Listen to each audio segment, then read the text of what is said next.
There's a reason why Senator Natasha Akpoti is being ganged up against by everybody in the National Assembly and even outside the National Assembly, except for well-meaning Nigerians. Why is everybody ganging up against Senator Natasha Akpoti Uduaghan? Why? Is it because of seat or no seat, move or not move? No, it's way beyond that. Now that Senator Natasha Akpoti has come out to also make allegations about sexual harassment against the Senate President Godswill Akpabio, everybody is coming out. It's like the Tinubu and the APC propaganda machine has gone on overdrive to try to defend Senator Akpabio. That's what he's saying, because how would you explain that even youths from Senator Natasha Akpoti's Kogi Central Senatorial District are coming out to attack Senator Natasha? Women that are so few in the Senate, 4 out of 109, you would expect that the other 3 women will come out to speak in support of Senator Natasha. In fact, you have even former senators like Senator Gunjemi coming out to speak against Senator Natasha, attacking her. Ireti Kingibe is not left out. She's come out. In fact, for Ireti Kingibe, she had to come out from hospital. She was not well, she was not fine.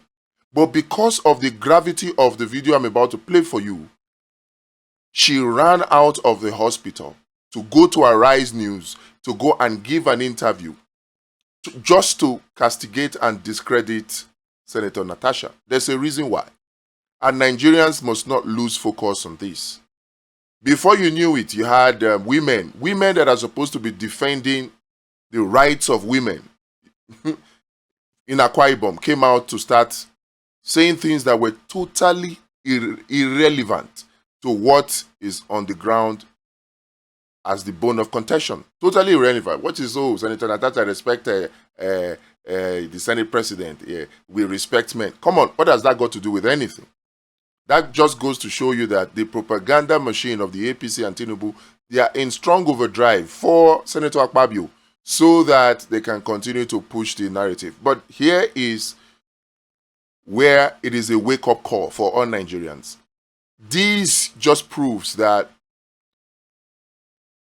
the current crop of leaders that we have understand how to deflect the narrative. They want to deflect instead of you focusing on the meat of the matter. In this case, the corruption that goes on in the National Assembly. They have found a way to deflect. They are making it look like it's about, it started with it, seat or no seat, but it has gone beyond that. In fact, if you look deeper, you'll find out that did it really start with seat or no seat? The whole outburst of Senator Natasha Akpoti was born out of the fact that she has felt tremendous harassment from the Senate President before that time. It was not just about seat or no seat. If there was a cordial relationship between Senator Akpabio and Senator Natasha, I am sure she wouldn't have made that outburst. That outburst is as a result of a lot of bottled up resentment and anger. And Nigerian women, Nigerian youths, and Nigerians in general must understand this. The same issue happened with Godswill Akpabio in the 8th Senate under Senator Saraki as Senate President at the time. Senator Saraki did not come out guns blazing the way Senator Akpabio is doing against Natasha. Senator Saraki did not come out guns blazing against Akpabio. In fact, what you will see, and this is worthy of note now, worthy of note. At the time Senator Godswill Akpabio defected from the PDP to the APC was when this whole seat thing came up. The whole of the APC, led by the House leader then, the Senate leader, who was Senator Ahmed Lawan, was defending Senator Akpabio. They were defending him, even though he was not speaking from his seat, even though he was speaking out of recognition. They still defended him. They defended him. But that is not what you see here and now. What is the difference? What happened? Why is Senator Natasha's own different? Okay, there are some differences. At that time, it was Senator Bukola Saraki, who is not as autocratic as Senator Godswill Akpabio.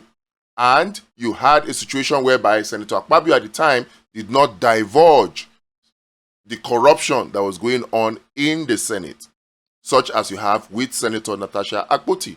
That is where the big difference comes in. And that is why you see that everybody that is anybody in the APC, in the Tinubu propaganda machine, they are doing all they can to discredit Senator Natasha.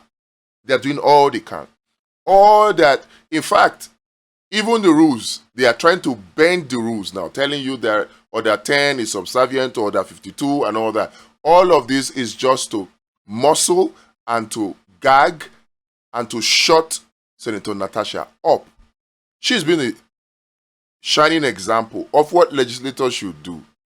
And because other legislators are not doing what they're supposed to do, and she's coming out to speak against it, they are now ganging up against her. Now, here is the video they don't want you to watch, or the information they don't want you to hear, or the topic they don't want you to focus on. Watch this video from the interview of Senator Natasha Akpoti on Arise News. It tells the full story. She said, yes, the trend or the norm is that if there is no event or happenstance that utilizes the money, we are supposed to share the money. I said, how do you mean?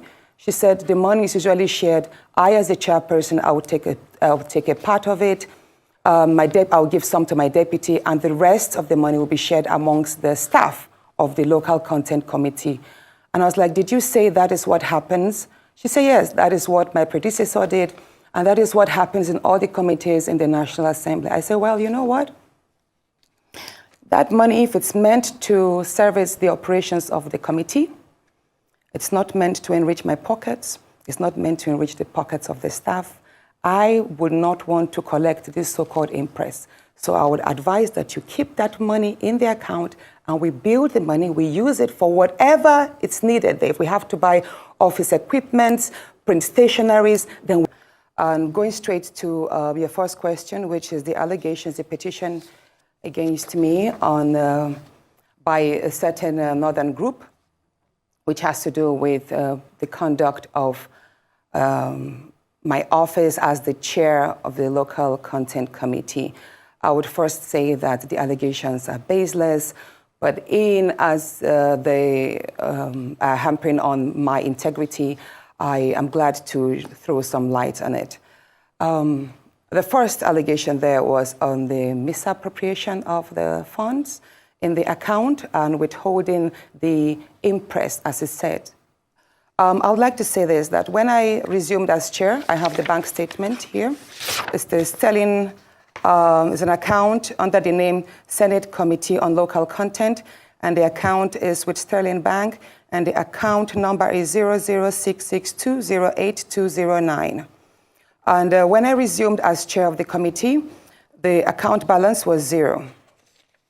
And then gradually, at the time I handed over to the next chairman, the account had 13,649,335 naira and 4 kobo. And I will say this, the first month after my resumption, the clerk of the committee, whose name is well listed there, probably the lady who is behind this petition, Mrs. Edith Aja, she approached me in January and said, oh, the first month's payment has gotten in. And I was like, what do you mean by that? She told me that every month, every committee in the National Assembly receives 950,000 naira as running or operational costs. And so that I said, okay, what is the money supposed to be used for? She said, it's for logistics, mail dispatches, whenever refreshments for meetings that we have, and all that. I said, okay, so if 950,000 naira has hit the account, we are yet to call for any meeting, so I think leave that money there, or is there a problem? She said, yes, the trend or the norm is that if there is no event or happenstance that utilizes the money, we are supposed to share the money. I said, how do you mean? She said, the money is usually shared. I, as the chairperson, I will take a part of it. I'll give some to my deputy, and the rest of the money will be shared amongst the staff of the local content committee. And I was like, did you say that is what happens? She said, yes, that is what my predecessor did.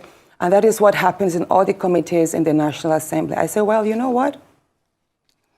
That money, if it's meant to service the operations of the committee, it's not meant to enrich my pockets. It's not meant to enrich the pockets of the staff. I would not want to collect this so-called impress. So I would advise that you keep that money in the account and we build the money, we use it for whatever it's needed. If we have to buy office equipment, print stationaries, then we use that money. And I promise this, and the bank statement is here. Anyone who has access to it, I have called the account number. You can check. We have gradually built the account. We use there was a time I approved the money last year for the purchase of a printer because it made no sense that we kept on spending so much money printing outside. I was like, you know what, let us have a printer in-house. We bought a printer. We also have printed lots of materials, but basically the money, I never took a kobo out of that in the name of impress. I never gave my deputy then, who is Senator Dafinone, any impress. He can verify and attest to that. Neither did I allow any of the staff to take any money because that is taxpayers' money and the money was meant to service the office. Now, the second allegation there is that, oh, but by the way, it would impress you to know that ever since I left office, the money has been withdrawn by the clerk. About 5 million was withdrawn. And 2 days after my removal again, 4.9 million was withdrawn. So as at today, the bank, that account that had 13 million has only 123,000. Now, the second